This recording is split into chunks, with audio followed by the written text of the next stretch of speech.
Honorable Home Minister Amit Shah ji, Honorable Chief Minister Sarbananda Sonowal ji, Honorable Finance Minister Dr. Himanta Biswa Sharma ji, on this auspicious, momentous occasion, it gives me great pleasure to welcome you to Karbi Anglong. Your august presence indeed makes this day a memorable one.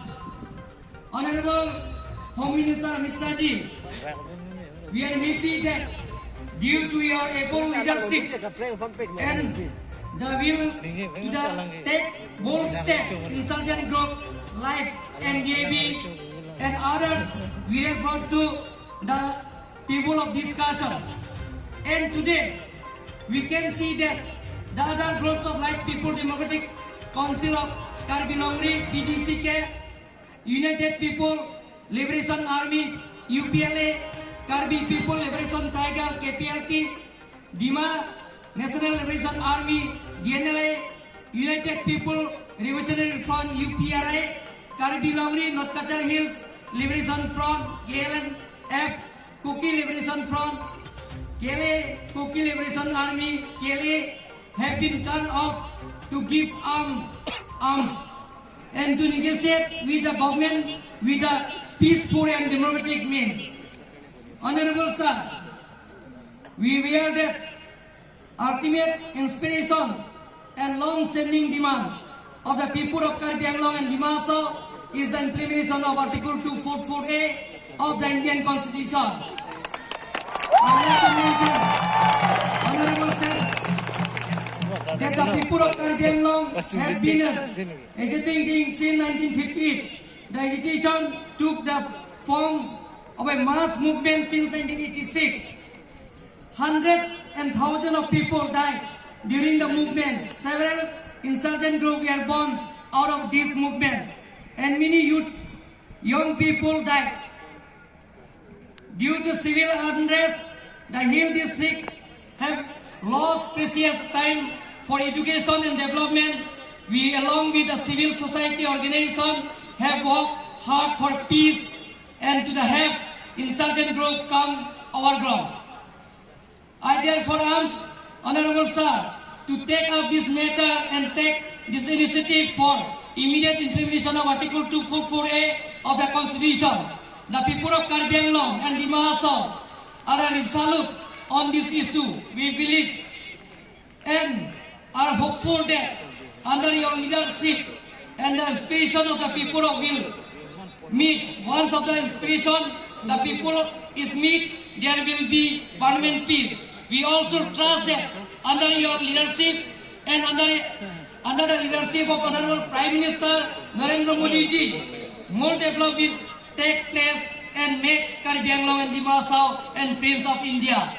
Because we, Karbi Anglong and Dimasaw and West Karbi Anglong, oldest 62 district in India and largest 62 district in India, bigger than Goa, Sikkim, even Tripura also, sir. So we need implementation of Article 244A, sir. Thank you. Thank you. আমার কার্যকালের ভিতরতে Karbi আংলঙত medical college স্থাপন হল।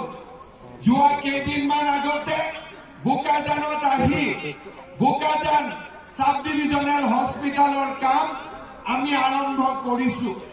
West Karbi Anglong বৈঠালাংশুত আজি আমাৰ district হস্পিটালৰ কাম ইতিমধ্যে আৰম্ভ হৈ গৈছে আৰু অসমৰ ভিতৰতে এখন অতি উন্নত ক্যান্সাৰ হস্পিটাল ডিফুত আমি বনোৱাৰ কাম আৰম্ভ কৰিছো। মই ৰাইজক প্ৰতিশ্ৰুতি দিব খুজিছো, আমাৰ সন্মুখত দুটা আৰু উদ্দেশ্য আছে। এটা উদ্দেশ্য হল কাৰ্বি আংলঙত এখন ৰাজ্যিক বিশ্ববিদ্যালয় আমি পাতিব লাগিব আৰু এখন ইঞ্জিনিয়াৰিং কলেজ আমি পাতিব লাগিব। শ্ৰদ্ধা ৰাইজ, কাৰ্বি আংলং স্বায়ত্তশাসিত পৰিষদৰ প্ৰত্যেকটো MSC সমষ্টিত আজি আমি ষ্টেডিয়াম বনাইছো, অডিটৰিয়াম বনাইছো আৰু আমি ৰাস্তা ঘাটৰ কাম আজি কাৰ্বি আংলঙত দ্ৰুত গতিত কৰি লৈ গৈছো।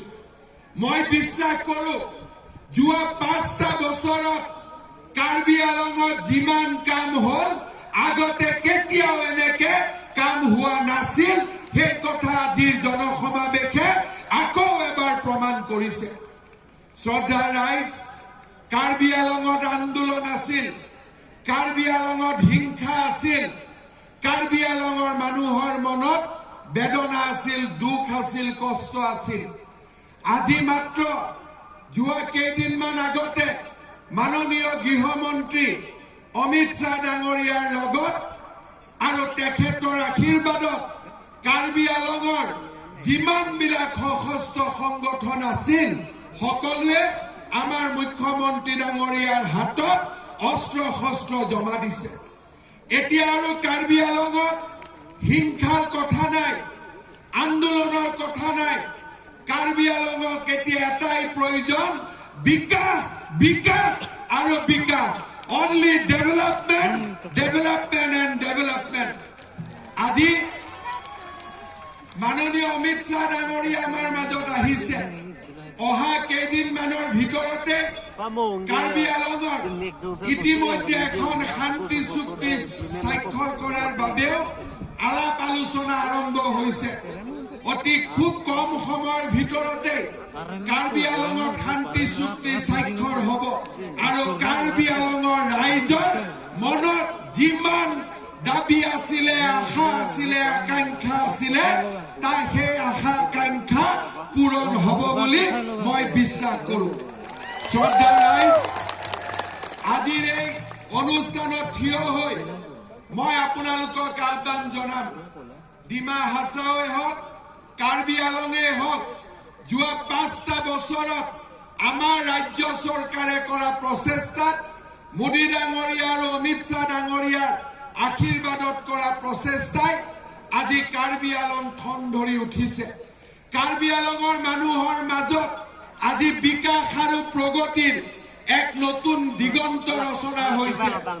মই আপোনালোকক আস্থা জনাব খোজো, মই আপোনালোকক বিশ্বাস নিয়াব খোজো যে এতিয়াৰ পৰা অসম চৰকাৰৰ লক্ষ্য হ'ব যে কাৰ্বি আংলঙত অসমৰ ভিতৰতে, ৱেষ্ট কাৰ্বি আংলঙত অসমৰ ভিতৰতে আমি শান্তি আৰু বিকাশৰ সৰ্বশ্ৰেষ্ঠ জিলা হিচাপে নিৰ্মাণ কৰা। গণসমাৱেশত আজি আপোনালোকে মিলিত প্ৰচেষ্টাৰে এই কথা প্ৰমাণ কৰিলে কাৰ্বি আংলঙৰ পশ্চিম কাৰ্বি আংলঙৰ জনতাই শান্তি বিচাৰে, কেৱল শান্তি। আৰু আপোনালোক সকলো শান্তিপ্ৰিয় জনগণ, গতিকে এই শান্তি প্ৰতি শ্ৰদ্ধা জনাই ভাৰত সংবিধানৰ প্ৰতি আস্থা আৰু বিশ্বাস প্ৰকাশ কৰি PDCK, KLNLF, KPLT, KLF আৰু UPLR 1040 গৰাকী উগ্ৰপন্থী সদস্যই আজি ভাৰতবৰ্ষৰ মূল সুঁতিলৈ ঘূৰি অহাটো আমাৰ সকলোৰে বাবে আনন্দৰ বতৰা। মই ভাবো আজি এই মুহূৰ্তই সমগ্ৰ কাৰ্বি আংলঙৰ লগতে সমগ্ৰ ভাৰতবৰ্ষৰ ৰাইজক আনন্দিত কৰিছে। কাৰণ শান্তি হ'লেহে প্ৰগতি হ'ব, শান্তিৰ অবিহনে প্ৰগতি সম্ভৱ নহয়। গতিকে আজি এই শুভক্ষণত ভাৰতীয় জনতা পাৰ্টীৰ চৰকাৰে নিৰ্বাচনৰ সময়ত আমি যি প্ৰতিশ্ৰুতি দিছিলোঁ যে আমি অসমৰ বৰাক ব্ৰহ্মপুত্ৰ পাহাৰ ভৈয়ামক একাকাৰ কৰিম আৰু অসমৰ প্ৰত্যেকখন জিলাত বসবাস কৰা প্ৰতিটো অঞ্চলৰ সমবিকাশৰ বাবে নিষ্ঠাৰে কাম কৰিম। পৰম শ্ৰদ্ধাৰ মাননীয় প্ৰধানমন্ত্ৰী নৰেন্দ্ৰ মোদী ডাঙৰীয়াৰ আদৰ্শৰে সবকা সাথ, সবকা বিকাশ, সবকা বিশ্বাস এই নীতি আমি বাস্তৱায়িত কৰিম। আৰু আজি সেই কাম সম্ভৱ হৈ উঠিল। ইয়াৰ বাবে मेरे लिए सौभाग्य की बात है कि पहली बार कार्बी आंगलोंग में मैं आया हूं और मैं यहां आकर हृदय से बहुत खुशी व्यक्त करता हूं, खुशी की अनुभूति व्यक्त करता हूं। आसाम की दिल की धड़कन है कार्बी और आंगलोंग के अलावे हमारा आसाम अधूरा है। आपके मिलने से ही आसाम पूरा होता है।